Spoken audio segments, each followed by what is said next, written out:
Okay, welcome everybody. Thank you for attending the panel on perspectives on data as an asset and use and governance issues. And we've got quite a great panel here today. It's interesting to move from being a panelist to the moderator, so I'm going to see if I can do that in a reasonable way. So in the next 45 minutes, what we hope we're going to do is introduce you to some broad areas around, firstly, some data governance issues. If you were in the initial session by the minister, one of the questions that came up was very specifically around privacy and security. So I think we're spot on with the title of this. The other area we're going to talk about is use cases and the value of data, but also some practical implementation aspects that we'd like to see both from a legal and governance point of view, but also from a more practical point of view about how we handle data and what small businesses are going to experience and have to prepare for in the future. So we hope we can take that away. So my name is Stephen Day. I will briefly introduce the panel now and let them expand on it. But first, Waltraut Ritter, who's founder of Knowledge Dialogues in Hong Kong. She works on innovation projects at the intersection between universities, governments, business and civil society, and has been serving on the Digital 21 Strategy Advisory Committee for the Hong Kong SAR.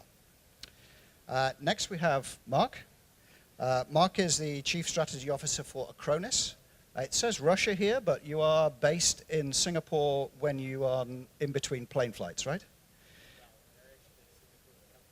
Right. So Singapore-based company that's opened an R&D center here as well, and so he'll be sharing something on that.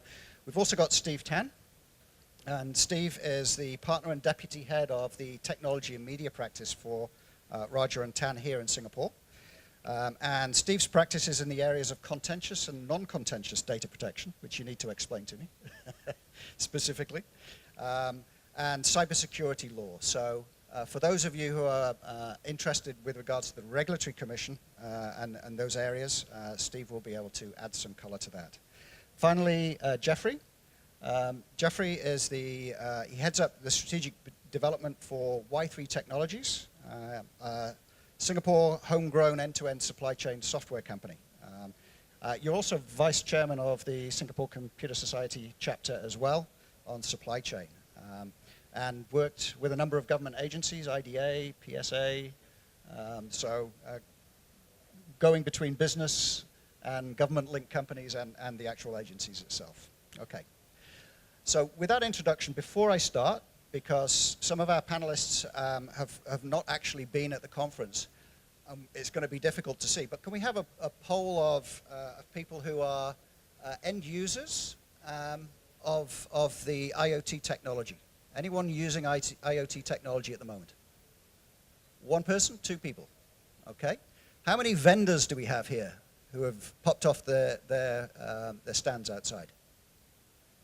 Okay. Anyone from government?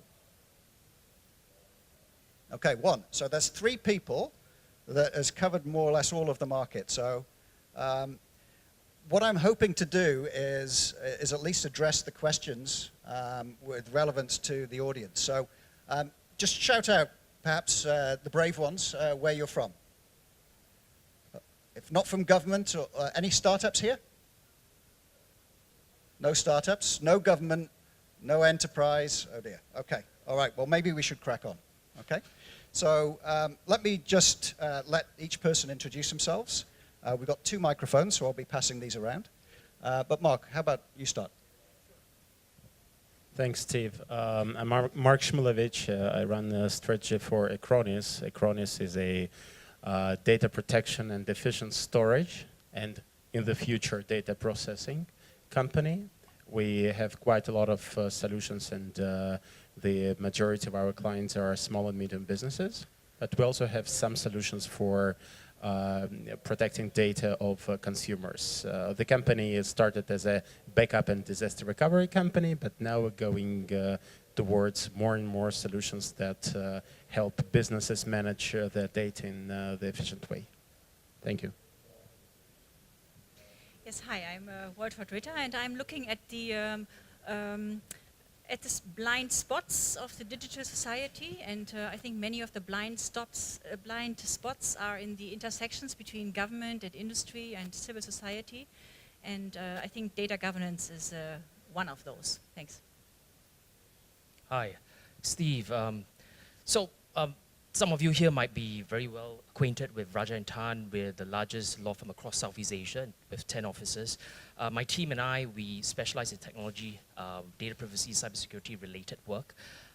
We've been seeing trends in the last 1-2 years, and obviously, the fact that the Singapore government is going into cybersecurity in a big way is something that I had foreseen 1 or 2 years ago. And obviously we've crafted solutions to deal with that as well.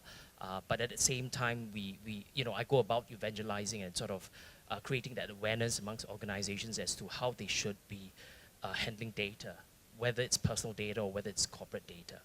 Yeah. Hello, my name is Jeffrey. I'm from Y3 Technologies, as been shared by Stephen. Y3 Technologies is a supply chain end-to-end solution provider.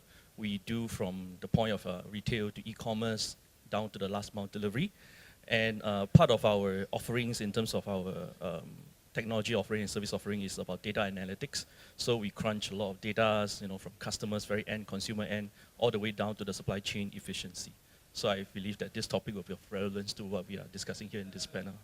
Okay, well, I hope that's sort of covered the areas in broad terms that we're going to be discussing. So I'd like to perhaps kick it off, Steve, with yourself. I've been reading a little bit about some data privacy laws. In fact, I did some research last night after the minister really highlighted that security and privacy seems to be quite a hot topic with the audience when it kicked off yesterday.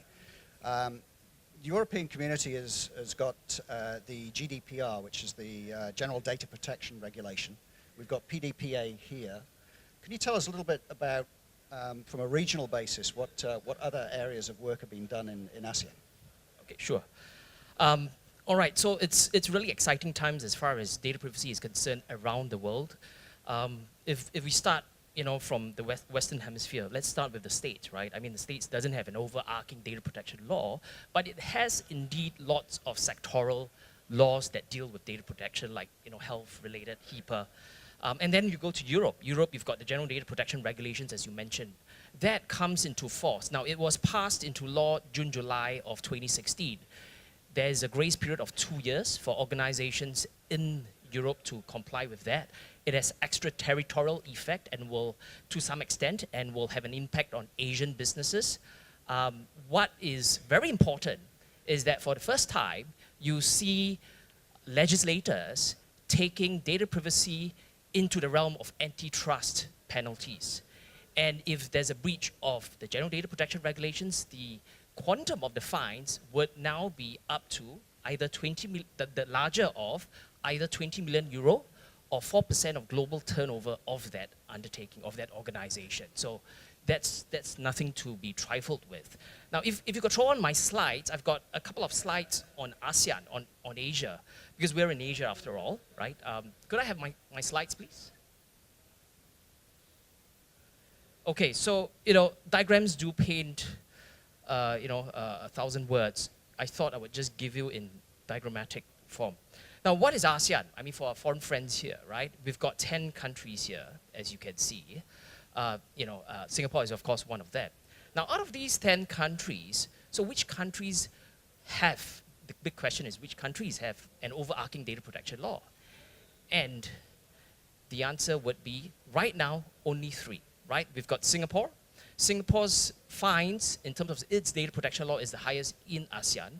Every breach will subject the organization to a fine of about up to 1 million Sing dollars. Now, Malaysia, their law came into force a couple of years ago, and there are differences between each country's laws, right? They require registration, so there are 11 industries where the organizations would have to register with the regulator. Philippines' law came into full force just last year, in the middle of last year, and as of my discussion with the regulators in October last year, they were already investigating 5 organizations. Their fines are not hefty at all. It's up to perhaps about $95,000 for the maximum, infringement or breach. But what is interesting is, and what is a deterrent is, they almost criminalize everything. So even if you're thrown into jail for 1 day in the Philippines, you might not come out alive, right? When you get back, right? So I think that is the nub of the action. And if you look at the brown spots, these are countries in ASEAN, Vietnam, Indonesia, and Thailand, where, Indonesia and Thailand, there is a draft bill that's being circulated about. In Thailand, it's interesting, there's a pre-Thaksin bill and there's a post-Thaksin bill, right? So unless Thaksin comes back into power, it's going to be the post-Thaksin bill that will come to force soon enough. But within these countries, they also have sectoral laws that deal with, the concepts of consent, of protection of data privacy, of personal information and all that. So Indonesia, sectoral laws, on 1st of December 2016, they enacted a new data protection regulation for electronic systems. So that will apply to e-commerce operators, to operators of, for example, IT systems like an ATM network and all that kind of stuff. So if you're doing business in Indonesia, you've got to watch out for that. Now, the great spots are those countries where nothing is happening as yet, but certainly something will happen in all these 10 countries. Why? Because in end of 2015, the ASEAN Economic Community was promulgated, right? It came into force. And one of the blueprint, or rather one of the elements in the blueprint, is that all these 10 countries would eventually have to enact laws to deal with e-commerce as well as data privacy. Could I stop you there? Because you have a view on the citizen side of it rather than the legal side. I think, before we have laws, we need to think about laws or what we want to regulate. And I think that is actually at the moment the big gap in our world, Every day we have cases, like for instance now the WhatsApp case and in London, the government wants to have access to the WhatsApp data. But WhatsApp says, no, we don't give you the data because it's encrypted. And so every day we have these stories in the newspapers. And the question is how, as society, do we want to deal with these cases? Where do we need a law? What does Singapore think about such cases? Would the government have access to these encrypted messages? So I think it is, before we come to a law, we need to think about what is this new space that is so difficult to grasp for us at the moment? And how can we shape laws that are not stifling innovation, but at the same time also putting the humans at the core? And I think that's also what law is supposed to do. Yeah. So I think there's also some cultural aspects associated with this as well. So Mark, you've been involved with a lot of practical rollouts, and your company does data storage, protection, etc. Could you comment on perhaps what you see as trends happening with your customers with regards to taking a look at the laws and then starting to put plans and maybe some governance around it? Yeah, sure. So thanks, Steve, for describing the situation with data protection in ASEAN countries. I wanted to do that, but now we already know what's happening. So basically, based on our experience with the customers in ASEAN, we see that data privacy is an important issue, but we expect that the data protection laws will spread to ASEAN with a bit lower speed compared to the Western world. There are different reasons for that, but one of the reasons is that we believe that countries in ASEAN are not that sensitive to data sovereignty compared to the countries in the Western world. We really can feel it while talking to our customers. Similarly to the situation when a company in Indonesia, for instance, is completely open to banking with their Singapore financial institution, absolutely. A lot of customers in many ASEAN countries are absolutely open to keeping the data they're working with in other countries. So the regulation will come.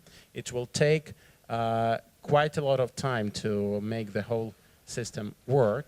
And what is important is that some countries have a much stronger brand in ASEAN compared to the other countries. Like here in Singapore, where we're now, we see that the country is perceived as a safe haven.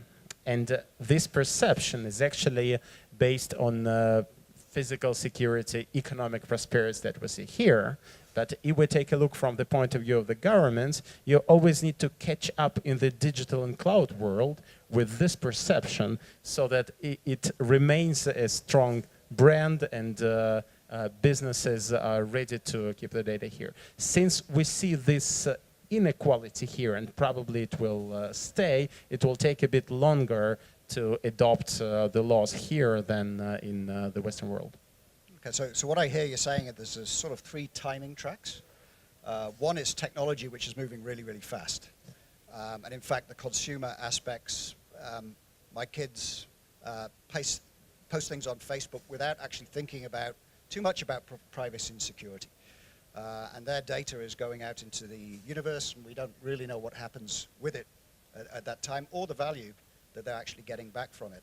The other one is the regulatory area, which tends to lag, but actually should also therefore be going ahead in advance.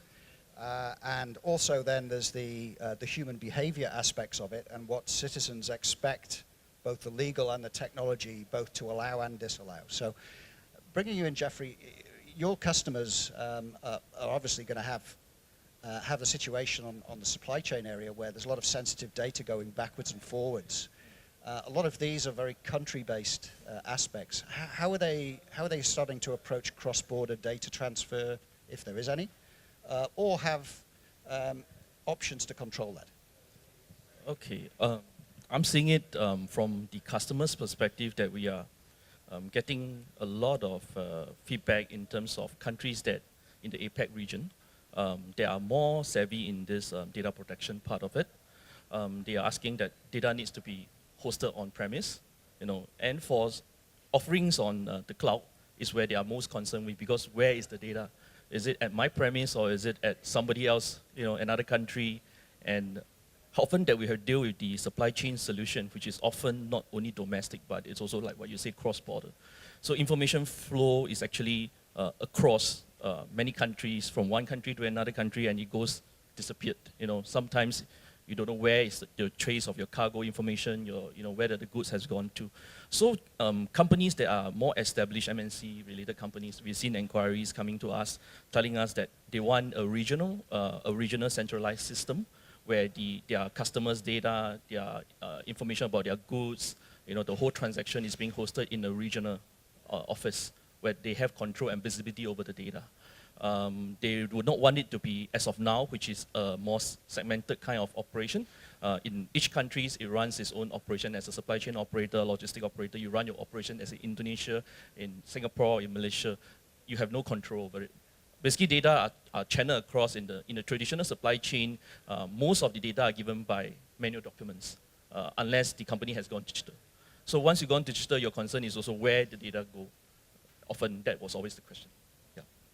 Thank you. So Steve, in terms of some of the other byproducts of the regulatory, and now we're moving really onto sort of the uses of data and the practical aspects of having data as a digitized format.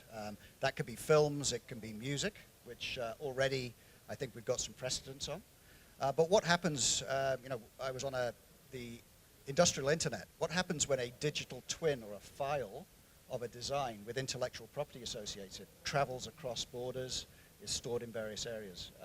Have you got any aspects of business continuity or other aspects that you care to talk about from a legal perspective? Couple of points here. First point would be about, if, and we've got to segment into whether we're talking about personal information or personal data versus non-personal data. So if you talk about personal data, obviously, as I've shown you through that diagram, a lot of the ASEAN countries are enacting data protection law to deal with personal data. And typically, one of the requirements would be, and this is similar in Europe as well, is before you can transfer any personal data outside of the territorial limits of your country, you need to ensure that certain conditions are met, such as executing a data transfer agreement before you do the transfer, doing some form of internal due diligence on the recipient, foreign recipient, and that kind of stuff to ensure that at the end of the day, that data would be protected. And what we're seeing from a regulatory perspective as well would be data localization requirements. Like I believe in Russia, there is a law that says that personal data can't be transferred of residents can't be transferred out of Russia. So that would mean that the big boys, be it Google, Facebook, and all that, okay, we want to do business in Russia, we'd better then insource and set up a data center, set up servers in that country because Russia is too big a market for us to ignore, right? So, and the same has just happened in Indonesia as well. With that new law, that says that you can't So as far as government-related data is concerned, for organizations within the government sector, you're not allowed to actually transfer personal data outside of Indonesia. So there appears to be that sort of trend of data localization. Not yet a majority. The majority is the reverse, but certainly, a bit troubling in that sense. So, Mark, I've handed you the microphone because one of the things we were sort of discussing is we need to be practical. Obviously, the audience here is trying to find out. It's nice to have information and understand where you stand. But what can companies and what are companies doing about it from a technology, a business process point of view within the region as you see it? Right. The short answer is that you need to constantly innovate because of the data privacy issues, the customers are requiring new solutions. And if you don't start developing them now, you will not have them in 1 or 2 years, and you will be far behind your competition. So that's the short answer. To speak a little bit more about that, take a look at what's happening in the data privacy world today. Some things are happening now that were very difficult to imagine just several years ago. For instance, in the US, I heard that some hospitals warned their patients that they should not return home and search for their diagnosis over the internet unless they're sure that they do it in some private browsing mode, because the internet service providers could sell this information to insurance companies, and that can influence your rate of insurance, which is, say for me, this is kind of unusual. But think about the new generation, the digital natives that live now. This is a usual situation for them. So thinking about that, to understand that the data privacy, of course, will change as a concept, and we will just get used to living a new normal very, very fast. I'm not sure it will go down to 0, but I'm sure that in 10 years, the general level of privacy will go down. The customers require new solutions to help them work on that. For instance, as we already discussed, they don't know where the data is. So at Acronis, we work on the solutions that help you notarize the data, meaning that you upload your data somewhere to the cloud today, and then in a year from now, you can be sure that this is exactly the same data, and then using blockchain, you can know where the data was. That's just one of the examples. Another example is that more and more customers are afraid of other parties using their data to manipulate the customers in a business in a commercial way. And we also need somehow to protect. So when I think about that, generally, I think that the most important outcome is that all these solutions are value-added service, additional solutions to the customer. And it means that the customer now already needs to pay more for preserving privacy. Some time ago, in order to share your data with as many people as you want, you had to invest in some popularity. Now you need to pay for privacy, and in 10 years, it's probably will be more and more expensive.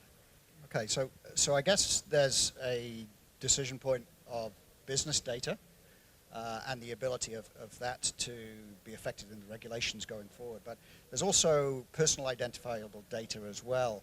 The minister talked yesterday about masking technologies and a capability to use metadata still to gain value. So what I'd like to do is change the subject and maybe even the tone of the discussion from the downsides of data privacy and say, well, what about usage as an asset, data as an asset?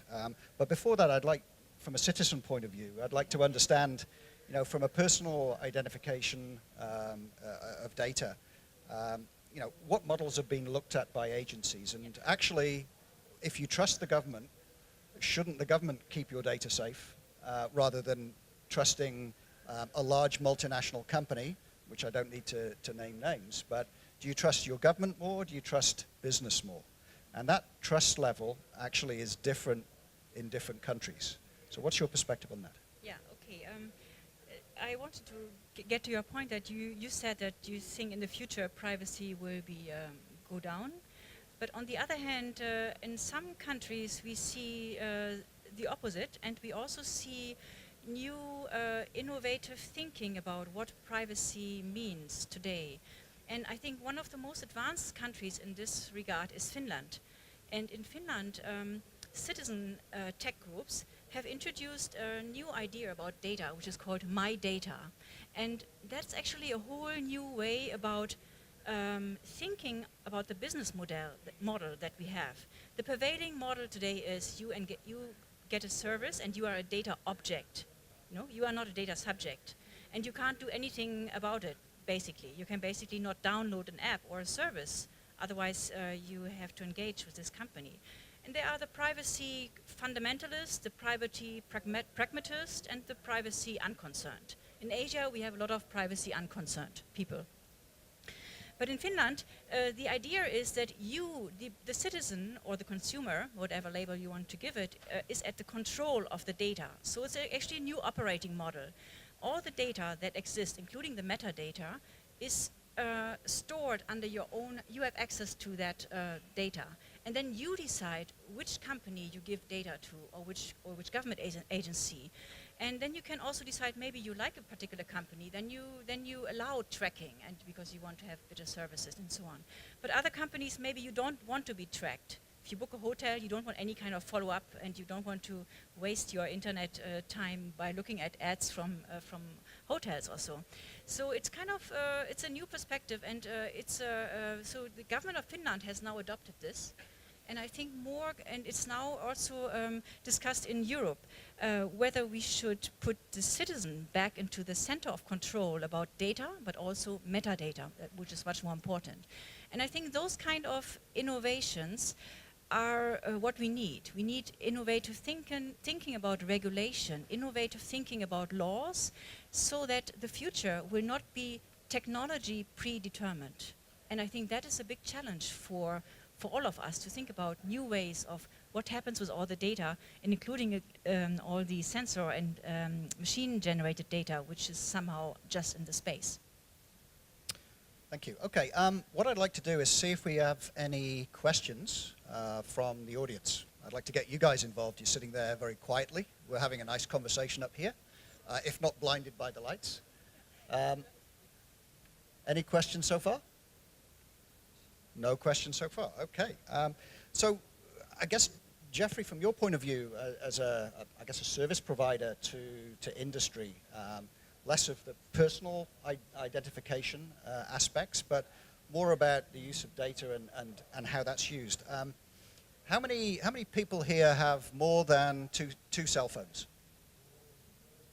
How many people carry more than 3 devices? iPad, cell phone? Yep. Okay.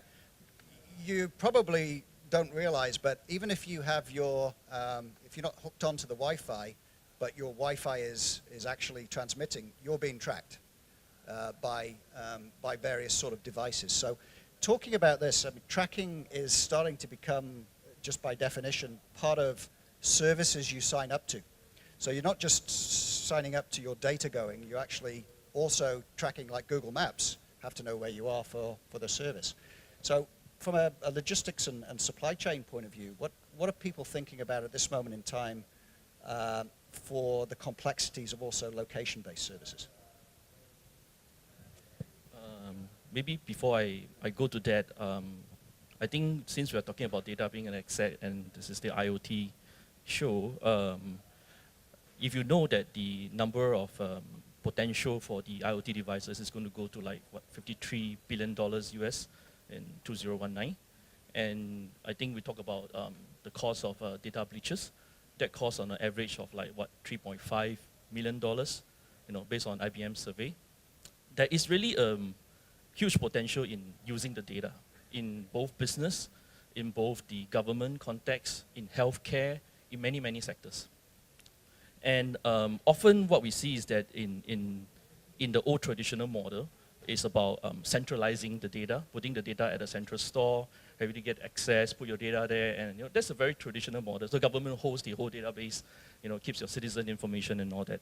And some of the technology innovation has really changed the way that this model should be. I think Mark has spoken about a bit on the blockchain part of it. So blockchain is another up-and-coming potential technology that you can leverage on to sort of speed up the speed of governance, chasing up the speed of technology evolution. So in blockchain, it's actually applicable in government context, in the business context, even down to the consumer level.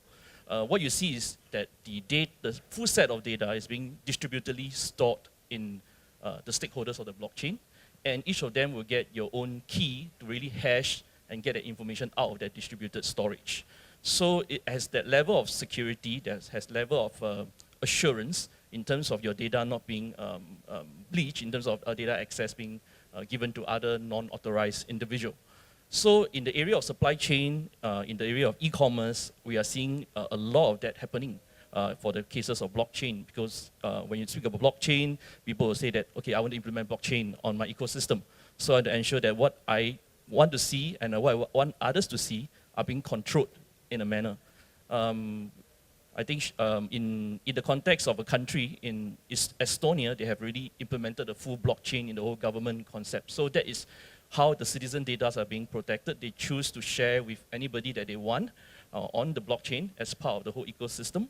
So in the supply chain context, we are doing a lot of data crunching, a lot of data analytics to do demand and supply kind of prediction. We operate also platforms in the supply chain where there are many, many players onto that platform. So each of them will want to keep what they can share with the players on the platform, at their own premise. They do not want to share this information, and blockchain is one of the technology to help them to get there.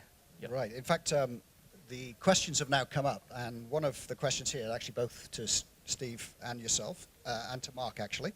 To what extent should a company fight to protect the privacy of their customers, or fight not to share their customers' data with authorities and government?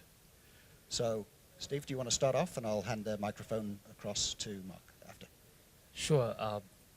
I think the reality is companies are out there, unless you're a charity, but companies are out there to generate revenue, right? So if there's no law that sort of regulates how that organization should be respecting the privacy of an individual, do you think they would? Unless there's obviously a clamor amongst the general populace and they see a trend of consumers going towards an organization and purchasing from that organization simply because they respect privacy, even though there's no regulatory requirement, right? But if you're in a country where there is no such clamor amongst the consumers, then it has to be regulated. So if it's regulated, the organization would therefore have to put in place certain things. And I think key for any organization to stand yourself apart from the rest of the other organizations who may be selling the same products. I mean, there's so many e-commerce companies out there selling apparel, selling consumer electronics, right? What stands apart one from the other, right? And it's perhaps if that organization is able to appreciate and understand the regulatory requirements and then tweak it accordingly, and obviously not get itself into a spot problem of a data breach or cyber attack that sort of brings down their reputation, then they will put themselves in good stead. And if you see what's happening around the world, we see actually greater regulation, not from Asia, actually it's from Europe. And with Europe's general data protection regulation, right, one of the requirements across all countries' data protection law is the requirement of consent before you can leverage on a consumer's personal information and use it for data analytics, use it for consumer, to sort of send targeted stuff, marketing information and all that. You need consent. Now, with the new general data protection regulations, consent has been notched up a mark. It requires active action and active action that signifies a consent come 2018. That's when the law comes into force. So that means, for example, when you are first signing up to be an e-commerce company's VIP member, they will ask you, hey, they will say, there's a statement there, click submit. By registering, you agree to our privacy policy, so on and so forth. If they pre-check that box, for example, or they don't even give you a box to check, and it's just a statement there, by clicking a submit to submit your information, do you think you would have given consent? In the past, yes. Now, no. Because there is a requirement of an active action, and when you read the documentation that surrounds this consent principle on the European side of the GDPR, it says that if you put a pre-check box, that is not enough to satisfy the consent requirement. Wow, that's scary. Because even in Singapore, we acknowledge and we recognize that there can be express consent and implied consent, which allows that pre-check box scenario. All right, so that means the GDPR will have an impact on a lot of e-commerce companies because it applies to e-commerce companies cited, be it in Singapore, Indonesia, or the rest of the world, which are selling to residents in Europe. So Mark, just to read back the question again. Yeah, I see it. So you see it. Also, I think we were talking a little earlier with regards to Europe. There's many data centers. Frequently, small, medium businesses in the future will have many software as a service vendors, and therefore multiple databases. Could you also, on the back of that question, sort of comment on how that's going to be controlled using the technology that we've got at the moment? So how do you, number one, not necessarily share customer data with governments if there's rules or regulations involved, and then also, perhaps from a technology point of view and business process point of view, how would you do that, and how would the audience here see that as a pane of glass that they tick or not tick? Take that.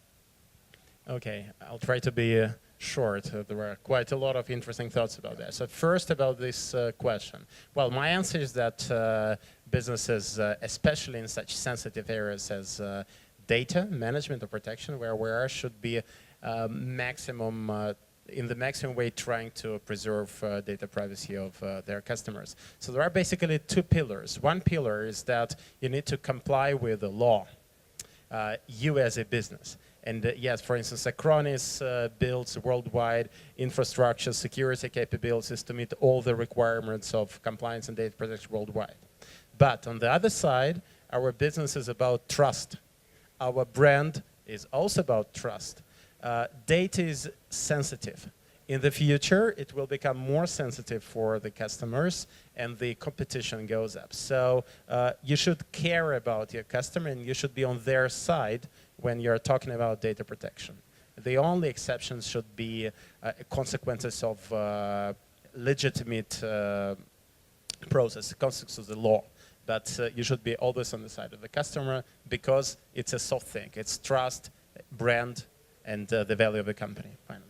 So as for the data centers, well, I think the most important thing to share is that the more we think about the future, very near future, the more we see that it will be important to be flexible. So now, for instance, Acronis operates 17 data centers in different parts of the world.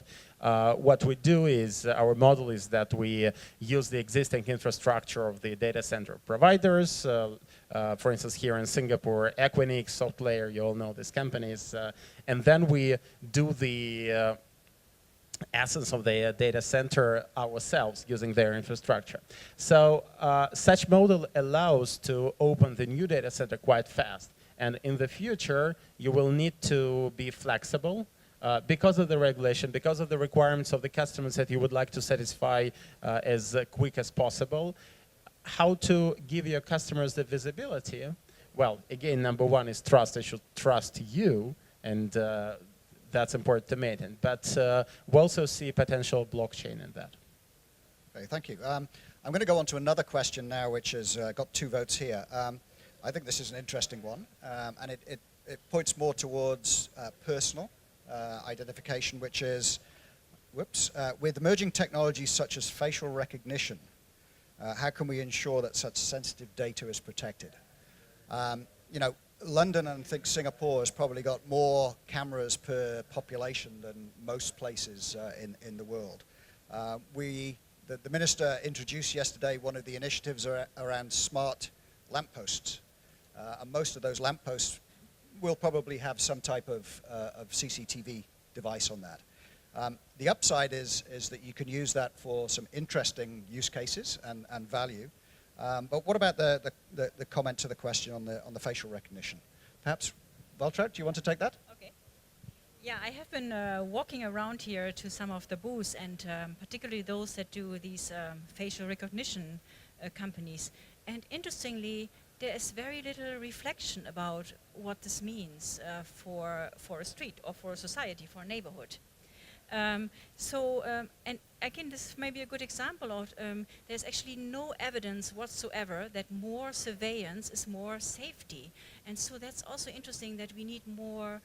Why do we assume that a camera creates more security for us? It will be easier if something happens to track somebody, that's true, but it does not prevent crimes or dangerous situations. So I think we need much more reflection about if you live in a safe society, the safest society is one that has a very strong social safety. And so I would like, in Singapore for instance, that neighborhood committees could decide whether you want a smart street lamp in your neighborhood, whether you think it's necessary, what purpose, what's the purpose for this lamppost, why should it be here, and so these kind of questions. I think the most important thing is to get citizens involved, because it's your neighborhood where this lamppost will be, and it's your decision also. Yeah. Thanks. Okay, on my end, since we are in the technology space, this part on the facial recognition technology, we have seen in the recent development that as all of you might be using mobile payments through your Apple Pay, Android Pay, I think Samsung has come up with this, or NEC has come up with this technology that among recognition of your face, the payment is done. So this is really one step in terms of advancement, in terms of payment combining with facial recognition. And with this technology, I think what was mentioned is about the private data, personal data or private data protection mechanism that's actually put in place. I think there was also a survey that was done like among one of the 100 health and fitness app that was downloaded from iOS or Android. More than half of them does not have a privacy data protection policy in place. So similarly, when we embrace such technology, it's important to also realize that whether the service provider itself has really put in place such a policy, and it safeguard your personal information, you know, whatever that you're going to deposit with the service provider is protected. They have a certain level of security certification from ISO, you know, to the standard security certifications that is needed. And that is what at the very end of the consumer or citizen or anybody that's a user of this technology has to have that in mind. I think that's very important. Most of us would just say, you know, it's a very trendy technology, it's very sexy, you know, we want just to go in, use it, but we didn't think that what is the consequences if one day there is a glitch, there is a glitch which we are seeing it happening for the past few years in terms of security breaches that is actually happening around the world, including Singapore itself, right? I just wanted to add on when it comes to this. I mean, you're in a world where there's CCTV. There's also new technology, which is facial recognition technology, which is harnessed for security reasons. I mean, like for example, instead of your thumbprint and that kind of stuff. And the only way to actually protect it is greater regulation. Without greater regulation, you can't protect it. But I want to perhaps bring this question back to what this is all about. This is IoT, right? In that sense, could you put on my slides, because I've got one slide that shows you a connected environment. Yep. Yep. She's okay. A connected environment. It's all. Hang on, it's not. Okay, it's all the way back. Could you go to slide 10 or all the way back, please? Slide number 10 or something like that, or 15. It's very slow. My clicker is not working. Can you go all the way back?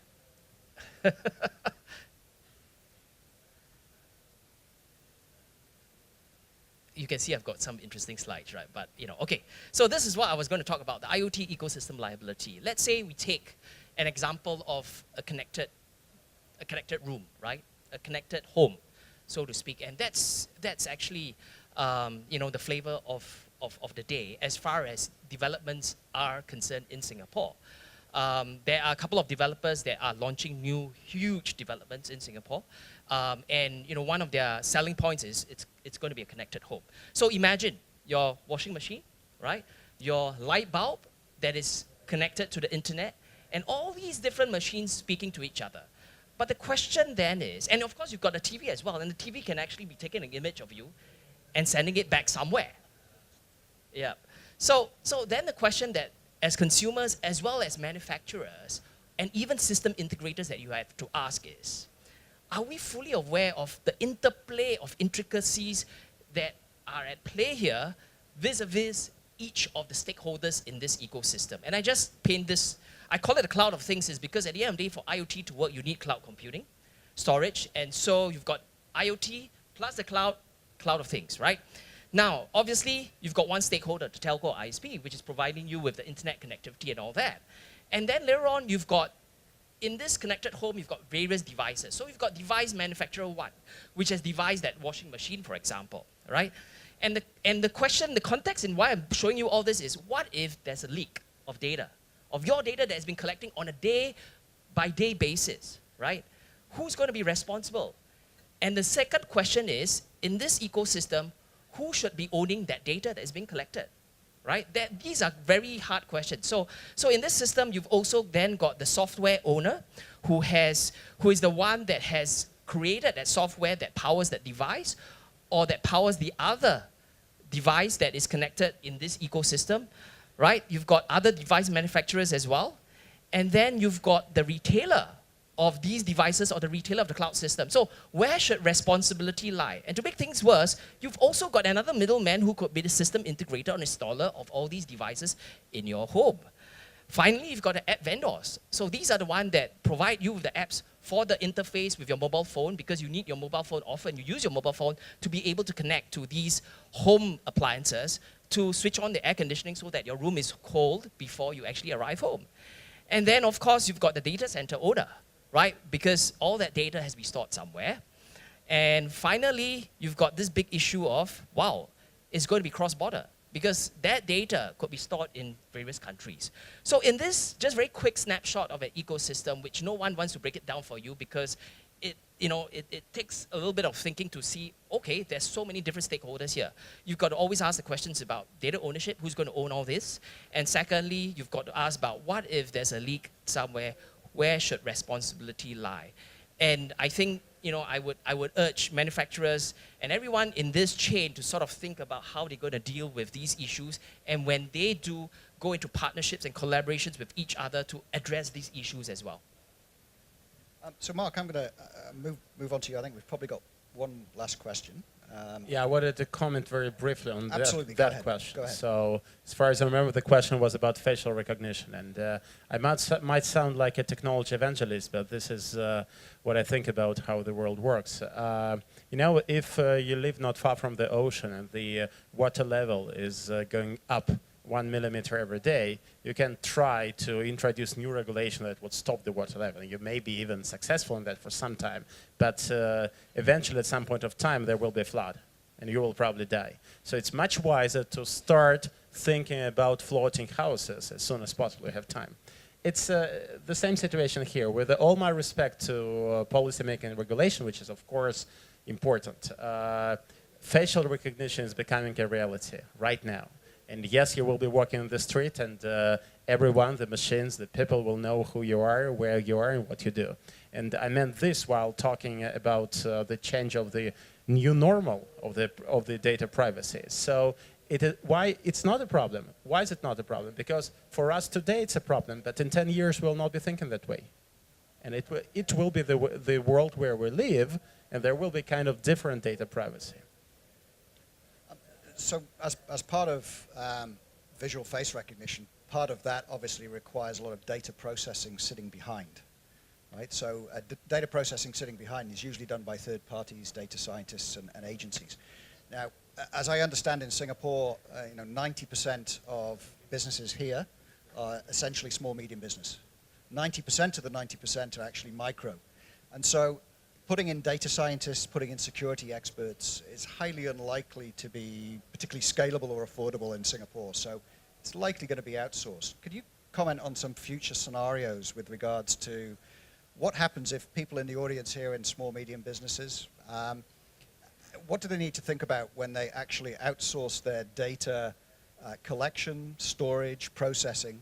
And I think most important of all, we talk about collecting data. We don't talk about deleting it and ensure it's deleted as well, because we should be able to control that. So there's the right to be forgotten in Europe.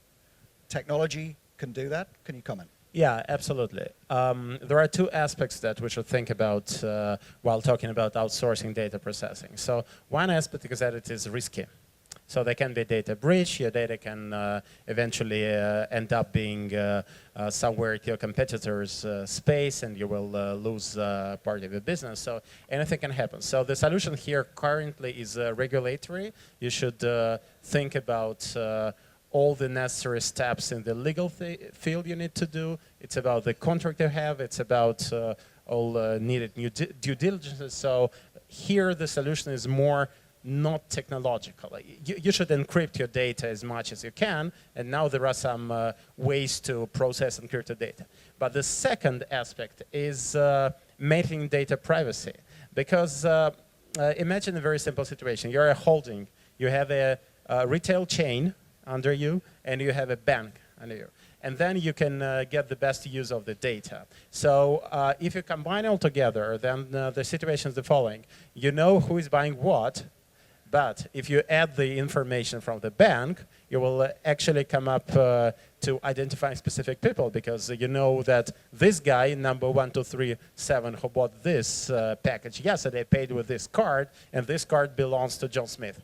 So this is John Smith. He lives here, this is his number. And you might be violating data privacy laws. So if you outsource that information, there are technological solutions, and they are mostly about the algorithm when you anonymize data, pass it to the data processing party, they process it, return it to you, you de-anonymize data, but the third party doesn't see anything but the anonymized data.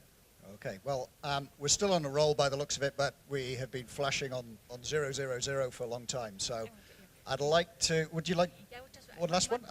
If the audience will allow. It just comes to my mind when you say on the first day, Minister Balakrishnan said that in the Smart Nation program of Singapore, he stressed that actually the most important thing is that we remain the masters of technology.